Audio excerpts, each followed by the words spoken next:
오늘 히브리서 마지막 시간입니다. 히브리서를 마치면서 오늘 본문 13절을 통해서 히브리서 기자가 우리에게 외치는 외침을 기억하고 살아내기 원합니다. 제목에서 이미 나왔지만 우리에게 익숙하지만 우리가 다시 한번 이 말씀을 붙잡기 원하는데요. 13절은 이렇습니다. 그러하므로 우리도 진영 밖으로 나가 그에게로 나아가서 그가 겪으신 치욕을 짊어집시다. 예수님을 믿는 사람은 누구인가? 믿음으로 살아가는 사람은 어떤 사람인가? 오늘 13절 말씀을 하자면요, 예수님께로 나아가는 사람입니다. 한번 따라해 볼까요? 예수님께로 나아가는 사람이다. 히브리서 3장 1절을 우리 한번 읽어보겠습니다. 히브리서 3장 1절 우리 자매님들만 한번 읽어주시겠습니까? 시작.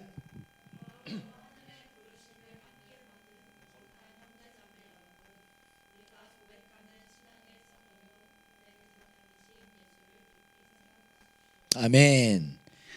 예수를 깊이 생각하십시오. 잘하신 말씀이죠. 우리 히브리서 12장 2절 우리 형제님들만 한번 읽어주시겠습니까? 딱 앞줄 윗줄까지만 읽을게요. 시작. 완성자이신 예수를 바라봅시다. 예수를 바라봅시다. 여러분, 예수님을 생각하는 것, 예수님을 바라보는 것, 그리고 오늘 본문 13절에 나온 예수님께로 나아가는 것은 결국 다 같은 의미라고 할 수 있습니다. 그렇죠? 생각하는 것, 바라보는 것, 나아가는 것. 그러나 한편에서는 우리가 연약한 존재이다 보니까 때로는 다른 의미가 될 수도 있을 것 같아요. 그러니까 좀 쉽게 예를 들자면 우리 많은 경우 생각만 하고 움직이지 않을 때가 있잖아요.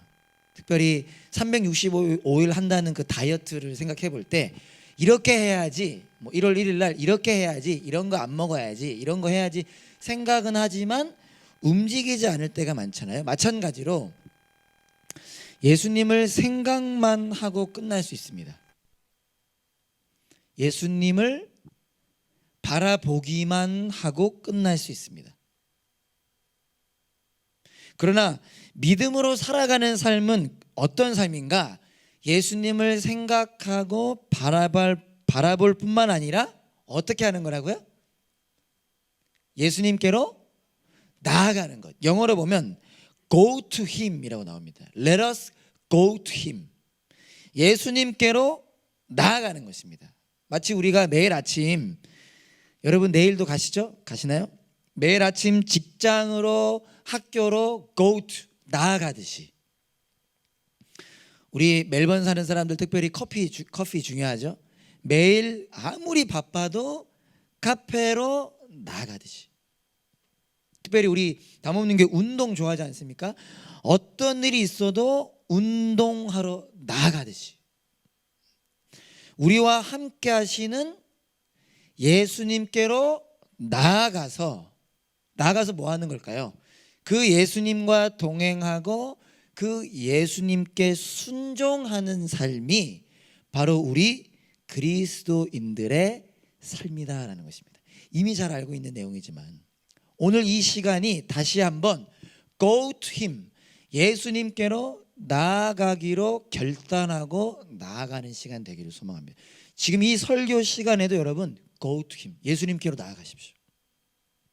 그러니까 지금 현재 예수님 생각 안 할 수도 있고요, 예수님 생각하지만 안 나아갈 수도 있죠. 오늘 설교로 따지자면 말씀으로 나아가는 거죠. 나아가서 그 말씀을 붙잡고 살아내는 거죠. 저도 목회팀 회의할 때도 계속 물어보면서 전생님들은 뭐 입으실 거예요? 뭐 입으실 거예요? 어렵더라고. 10대가 또 스펙트럼이 크잖아요. 11살도 10대고 19살도 10대고 그러면 초등학생도 10대고 고등학생도 10대인데 뭐 더군다나 집에 옷도 없고 그래서 고민하다가 어쨌든 이렇게 나왔는데 생각만 하고 안 할 수 있죠. 그러나 우리가 생각하고 오늘 우리 특별히 주일학교 선생님들, 우리 송민혜 선생님 제 마음속에서는 상품 드립니다. 우리가 좀 유치한 예지만 생각하고 그 옷으로 나아가서 그 옷을 입고 나온 거 아닙니까?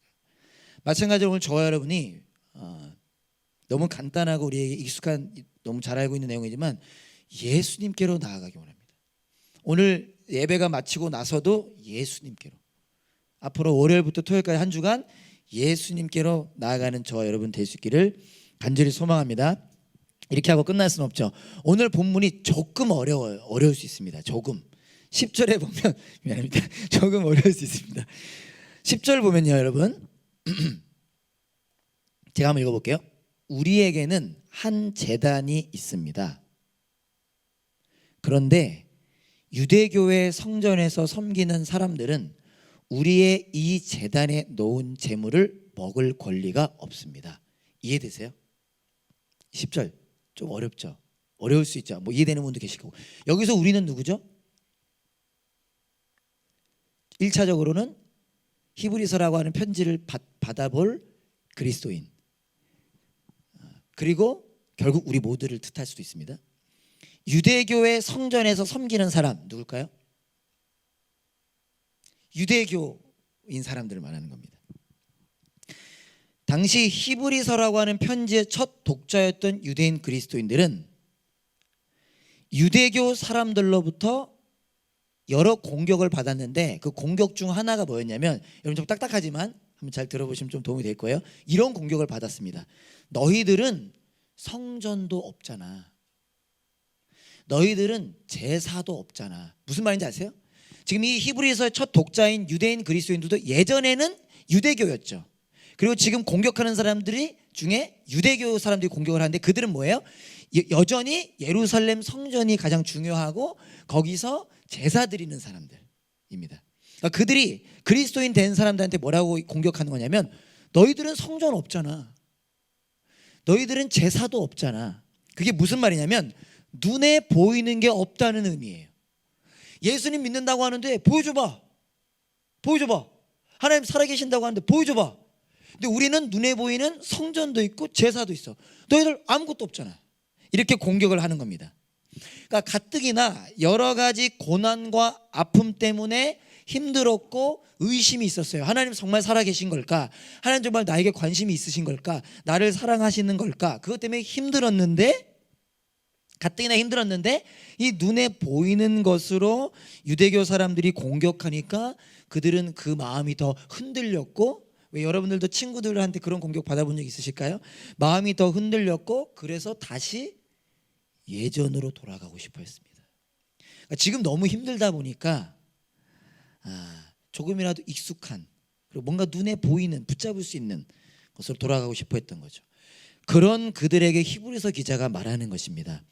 우리에게도 제단이 있습니다. 우리에게도 한 제단이 있습니다. 여기서 제단은 무엇을 의미할까요? 전사님 말고 여기서 무엇을 의미할까요? 여기서 제단? 이걸 알아야 이제 이해가 되는 거죠. 예수님을 말합니다. 결국 예수님이 희생 제물로 십자가에서 죽으셨잖아요. 그걸 다 포함하는 의미가 여기선 제단인데 결국 예수님을 의미하는 거고, 뭐라고 말하냐? 우리에게 예수님이 있다고 말하는 겁니다. 눈에 보이는 것보다, 보이지 않는 것보다, 보이는 것들보다 더 선명한. 그러면서 말하기를 뭐라고 말하죠? 유대교의 성전에서 섬기는 사람은 우리의 이 제단에 놓은 제물을 먹을 권리가 없대요. 말이 어렵죠. 이거를 반대로 표현하면 우리는 뭐가 있대요?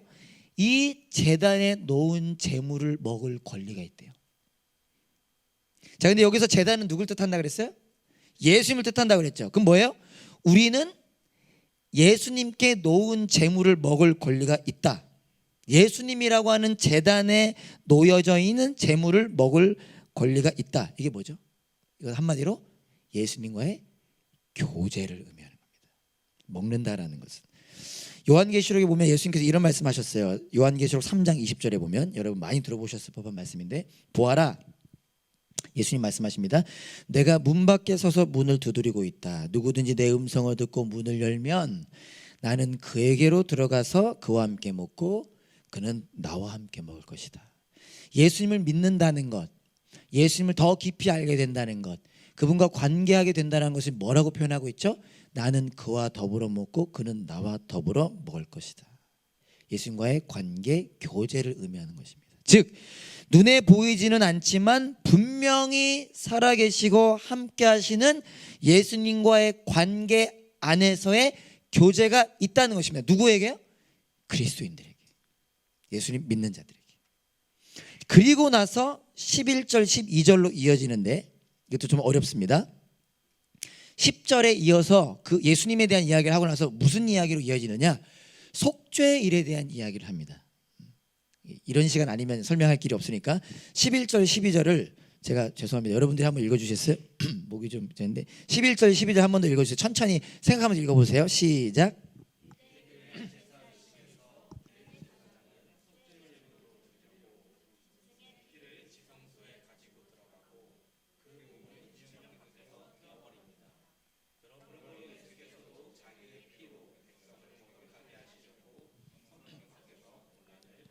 네, 11절 다시 준수님 부탁드립니다.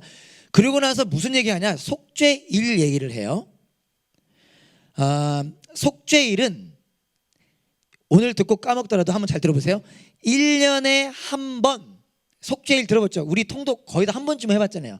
1년에 한 번 온 이스라엘 백성들의 죄가 용서받는 날입니다. 대속되는 날이에요. 사라지는 날이라는 의미가 갖고 있는 날입니다. 1년에 한 번, 1년에 한 번 모든 이스라엘 백성들의 죄를 위한 날입니다. 근데 이 속죄일에 하는 속죄 제사와 다른 제사들과의 차이가 있다면 무슨 차이가 있느냐? 네, 감사합니다.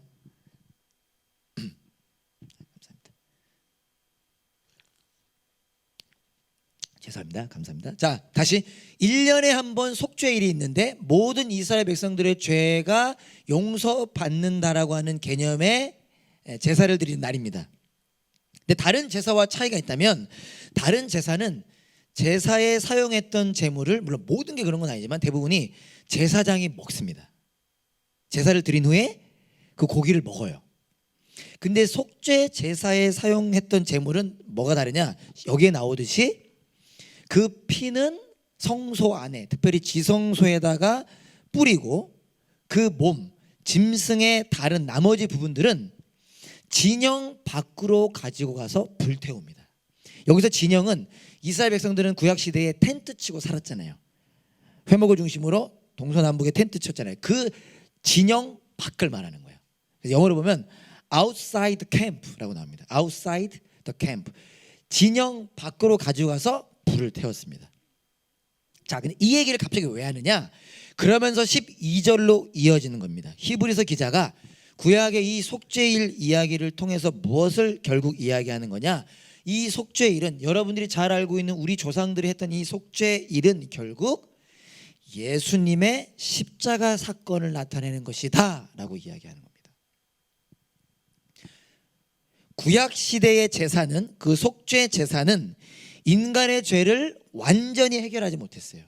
인간의 죄가 해결된다는 의미로 제사를 드렸지만 제사 드리고 나서 또 죄 지었죠. 그래서 또 제사를 드리고 또 죄 짓고 또 제사 드리고 또 죄 짓고 계속해서 반복했습니다. 그런데 죄송합니다. 그런 인간을 위해 누가 오신 거죠? 계속해서 죄를 짓는, 죄의 문제를 해결할 수 없는 인간을 위해 예수님께서 오신 것입니다. 예수님께서 인간 대신 십자가에 못 박혀 죽으시기 위하여, 죄의 문제를 해결하시기 위하여 이 땅에 오셨고, 그러면서 오늘 본문에서 강조되는 것이 성문 밖, 예루살렘 성 밖, 골고다 언덕에 끌려가셔서 거기서 십자가에 못 박혀 죽으심으로 우리의 죄의 문제를 해결하셨다. 어려운 얘기 잘 들어서 감사하고요. 10절부터 12절까지를 다시 정리해 본다면 이런 것입니다. 당시 그리스도인들은 눈에 보이는 것에 공격 앞에 흔들렸습니다. 그런 그들에게 히브리서 기자가 외치는 것입니다. 사랑하는 여러분, 우리에게는 예수님이 있습니다. 이 예수님은 우리 대신 십자가에서 죽으심으로 우리를 구원하신 분이십니다. 우리의 힘으로 해결할 수 없는, 그 누구도 해결해 줄 수 없는 죄와 멸망의 문제를 해결하시기 위하여 우리 대신 십자가에 죽으신 분이십니다. 그러함으로 13절로 이어지는 겁니다. 그러함으로 그 예수님께로 나아갑시다. 고통 속에, 아픔 속에, 의심 속에, 혼란 속에, 눈물 속에 그냥 있지만 말고 Go to him, 그 예수님께로 나아갑시다. 히브리서 기자는 오늘 저와 여러분들에게도 이쁘게 10대처럼 입고 오신 저와 여러분들에게도 외치고 있습니다. 사랑하는 담없는 교회 여러분, 여러분 혹시 어떤 어려움 가운데 있으십니까? 혹시 어떤 방해 가운데 있으십니까? 혹시 어떤 아픔 가운데 있으십니까? 이 문제는 누구도 해결해 줄 수 없을 거야. 이 아픔은 누구도 씻어줄 수 없을 거야. 나의 이 고통은 누구도 이해할 수 없을 거야. 어떤 것이 여러분들의 마음을 사로잡고 흔들고 있습니까? 우리에게 외치고 있는 것입니다. 우리에게는 예수님이 있으십니다. 우리에게는 예수님이 있습니다. 그 예수님께로 나아갑시다. 아멘. 예수님께로 나아가기 위해서는 두 가지의 모습이 있어야 합니다. 오늘은 길게 다루진 않겠습니다. 짧게 언급만 하고 넘어갈 텐데요. 그 두 가지를 기억하고 훈련함으로 예수님께 더 나아가는 저와 여러분 되기를 원하는데요. 첫 번째는 무엇이냐? 다 13절에 나와 있는데, 첫 번째 진영 밖으로 나가자. 두 번째 치욕을 짊어지자입니다. 어떻게 하면 예수님께로 나아갈 수 있는가? 한번 따라 주시면, 첫 번째 진영 밖으로 나가자. 두 번째 치욕을 짊어지자. 쉽지 않습니다. 개인적으로 저는 참 쉽지 않은 부분 같은데, 이 훈련을 한번 해봄을 통하여 예수님께로 나아간 저 여러분 되기를 소망합니다. 예수님께서는요, 성문 밖에서 outside the gate라고 영어로 나오는데, 성문, 예루살렘 성문 밖에서 고난을 받으셨습니다. 골고다 언덕, 갈보리 언덕에서 고난 받으셨습니다.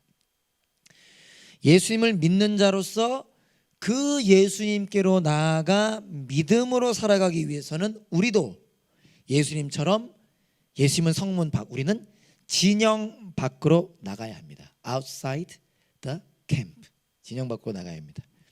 히브리서의 첫 독자였던 유대인 그리스도인들에게 있어서 진영은, 그들이 나가야 했던, 그들이 밖으로 나가야 했던 그 진영은 가장 기본적으로는 그들이 다시 돌아가고 싶어 했던 유대교였을 것입니다.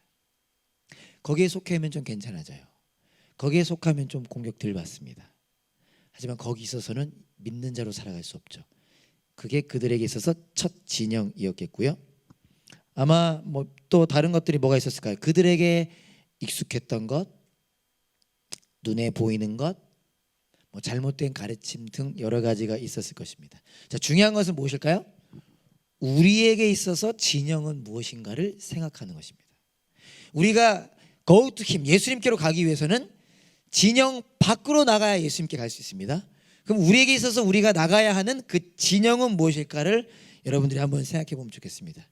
제 생각이 짧아서 몇 가지만 도움 드리고자 생각해 봤던 것들은요, 우리가 생각하는 현실,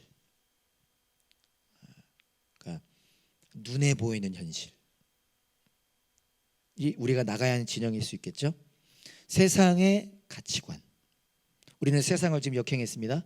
우리는 10대 시절로 돌아갔는데, 이 세상의 가치관, 어쩔 수 없이 말할 수밖에 없는 돈, 문화, 그리고 인간적인 생각들, 합리적인 생각들. 저에게 있어서는 진영이 무엇일까 생각해 봤을 때 익숙함. 물론 그게 잘못됐다는 얘기는 아닙니다. 그러나 때론 우리가 나가야 될 필요가 있다는 거죠. 그리고 나만의 기준. 여러분도 한번 생각해 보세요. 히브리서 기자는 우리가 그 밖으로 나가야 한다고 이야기합니다. 뭐 하기 위해서는요? 예수님께로 나아가 믿는 자로 살아가기 위해선. 어쩌면 나의 성향, 나의 성격도 나가야 될 수 있겠죠. 보통 우리가 앉는 데만 앉습니다. 근데 일부는 좀 다르죠. 그 개념이. 왜냐하면 일부는 클로스하니까. 근데 그것도 어떻게 보면 우리가 나가야 수도 있습니다. 예수님께 나아가기 위해서는 물론 자리 바꾸면 더 집중하기 어려울 수 있겠지만 진영 밖으로 나가는 것은 이게 왜 어렵냐? 치욕을 당하는 일이기 때문입니다. 예수님께서 십자가를 지시고 골고다로 가셨는데요. 왜 골고다 언덕에서 십자가 처형을 당하셨느냐? 여러 가지가 있지만 그 중에 몇 가지는 유대인들은 그곳은 거룩하지 않은 곳이었습니다. 유대인들에게 있어서는 성문 안이 거룩한 곳이에요. 예수님 거기서 죽으면 안 돼. 성문 밖으로.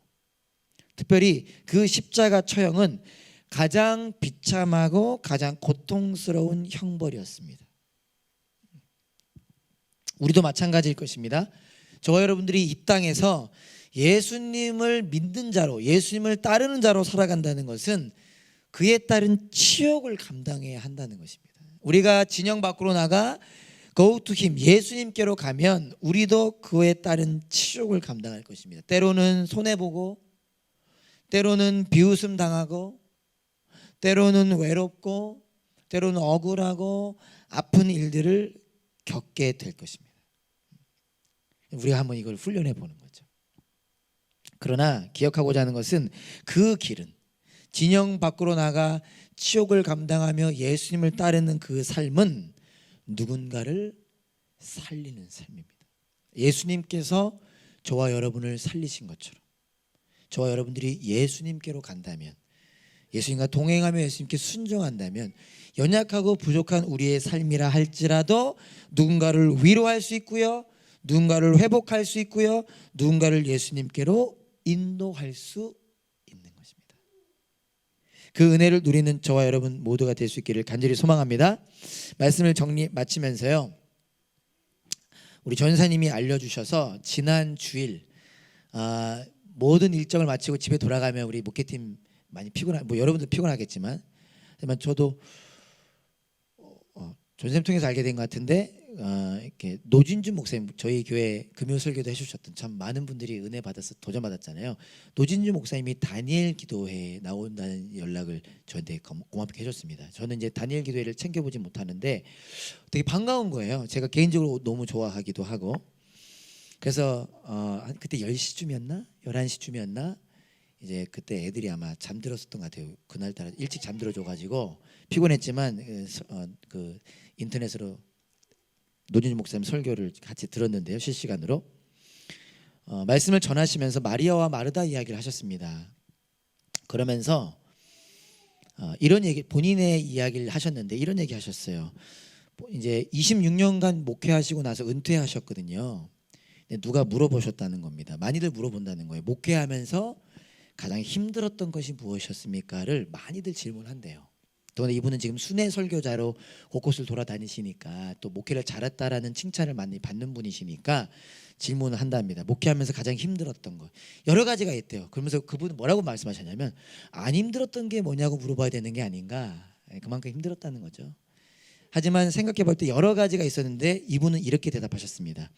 26년의 목회를 돌아보면서 지금 제가 하게 되는 고백은 주님만 보는 것이 제일 힘들었습니다. 이렇게 얘기하셨어요. 제 마음에 참 깊이 와닿았습니다. 제가 목회를 하면서 언제 울었나, 언제 웃었나 생각해 보면 사람들이 나를 인정해 줄 때 웃었고 사람들이 나를 인정해 주지 않을 때 울었습니다. 내가 언제 제일 힘들었는가 생각해 보면 내가 하는 일들이 진보가 있고 열매가 있을 때 그때 나는 좋아했고, 그 자리에 열매가 별로 보이지 않으면 섭섭해하고 원망했습니다. 목회 중에 힘든 일이 생기면 그 힘든 일 때문에 저는 주님을 보지 못했습니다. 목회하는 중에 성공과 부흥을 보면 그 성공과 부흥 때문에 저는 주님을 보지 못했습니다. 제 얘기 같았어요. 제 이야기 같았어요. 네. 사랑하는 여러분, 혹시나 이 고백이 우리의 고백, 여러분들의 고백은 아닐까요? 힘들면 힘든 일 때문에 주님 보지 못하고,